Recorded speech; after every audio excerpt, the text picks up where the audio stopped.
So, in a situation where you have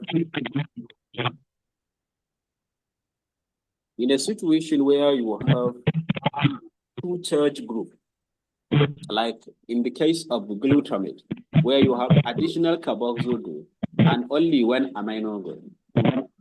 So the same thing would happen also. It depends on the basic, on the strength of the groups, the tendency to accept the electron of the amino group, and the tendency to release an electron of the two carboxyl group will determine what pH will these strengths or tendency to accept and donate are equal. At that pH is called the isoelectric pH. So the same thing with the other amino acid, which is the asparagine, that also have three groups, and some other groups like lysine also, and the rest.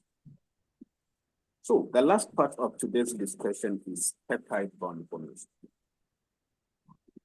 I already talked about peptide bond. The only thing is, how is the peptide bond formed? Now let's just see this example. We have two amino acids. The first amino acid, let's consider the one by my left. The first amino acid, we can see the carboxyl group, the amino group, the R group, and the hydrogen attached to the alpha carbon. So also the second one. What is prominent here, we can see that in the first amino acid, where we have the R group donated as R1, you have the amino group and you have the carboxyl group. So the carboxyl group of the first amino acid, you see how the carboxyl group is rearranged in such a way you have the OH and you have the carbon ion. The OH is the group that is involved, the one in red is the one that is involved in the formation of the peptide bond. So you have a carboxyl group of the first amino acid, then the next amino acid coming in, the amino group of that amino acid is involved in the formation of it. So you can see the hydrogen attached to the amino group of the second amino acid, denoted as R2 here, in red also. The peptide bond formation involves the reaction between this OH group and the hydrogen to form water. So this group will be removed in form of water. So it's basically a kind of condensation reaction. A reaction that involves the formation of water. So once this group were removed, then the carbon and the nitrogen bond will form.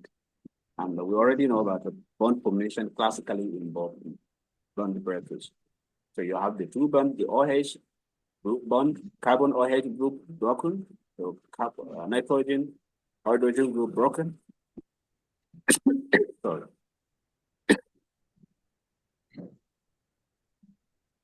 And the energy released due to the breakage of this bond is used to form a new bond between the carbon and the nitrogen. And that bond is called the peptide bond, the carboxyl group and the amino group that are involved in the formation of this peptide. So you have two amino acids attached by a peptide bond. They are called dipeptide. Dipeptide. The first amino acid have a pre-amino group. We call it N-terminal. So N-terminal is the starting, the first amino acid that's being attached.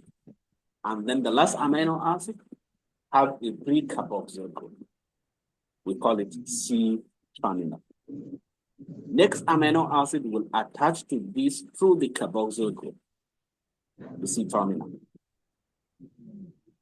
Formation of peptide also there lead to formation of a tripeptide, meaning three amino acids. When they are four, we call it tetrapeptide. When they are five, We call it pentapeptide, etc., etc.